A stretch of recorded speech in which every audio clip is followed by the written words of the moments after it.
Arrêter une guerre aux racines profondes, trouver un terrain d'entente pour mettre fin à un conflit complexe. En début d'année, au moment de l'offensive éclair du M23, ce groupe armé soutenu par le Rwanda dans l'Est congolais, personne ne pouvait l'envisager. C'était avant qu'une paix éventuelle, ne serait-ce que de papier, entre Kigali et Kinshasa, suscite chez d'autres quelques intérêts. Au premier rang desquels Donald Trump, pour qui la guerre est mauvaise pour les affaires, notamment quand il s'agit des minerais dont regorge l'Est de la République démocratique du Congo.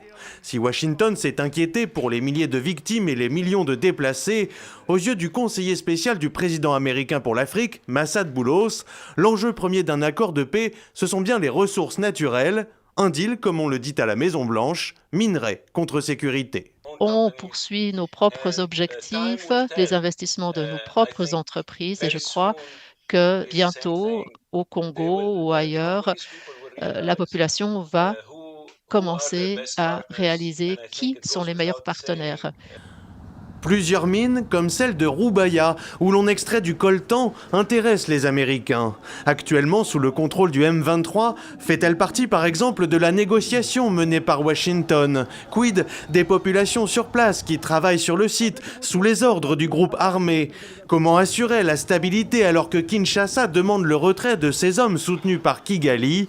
La sécurité, c'est l'autre grand enjeu de cet accord de paix. Le premier même, selon Kinshasa, comme le rappelait la ministre des Affaires étrangères de RDC à Washington déjà fin avril, devant son homologue rwandais et le secrétaire d'État américain Marco Rubio. Dans la région des Grands Lacs, il est clair que la paix doit venir en premier, suivi du rétablissement de la confiance et ensuite, seulement lorsque les conditions seront réunies, de la réouverture prudente d'une voie vers une coopération bilatérale significative. Ce sont bien ces deux ministres et leurs équipes qui ont élaboré cet accord de paix aux multiples enjeux. D'après Washington, il comprend des dispositions sur le désengagement, le désarmement et l'intégration conditionnelle des groupes armés non étatiques. Un manque de précision pour l'heure, notamment sur l'avenir du M23, qui met la pression sur le processus initié par le Qatar, autre acteur de ce billard à 4 bandes. À la mi-mars, Doha avait publié cette photo inédite du Rwandais Paul Kagame et du Congolais Félix Tshisekedi.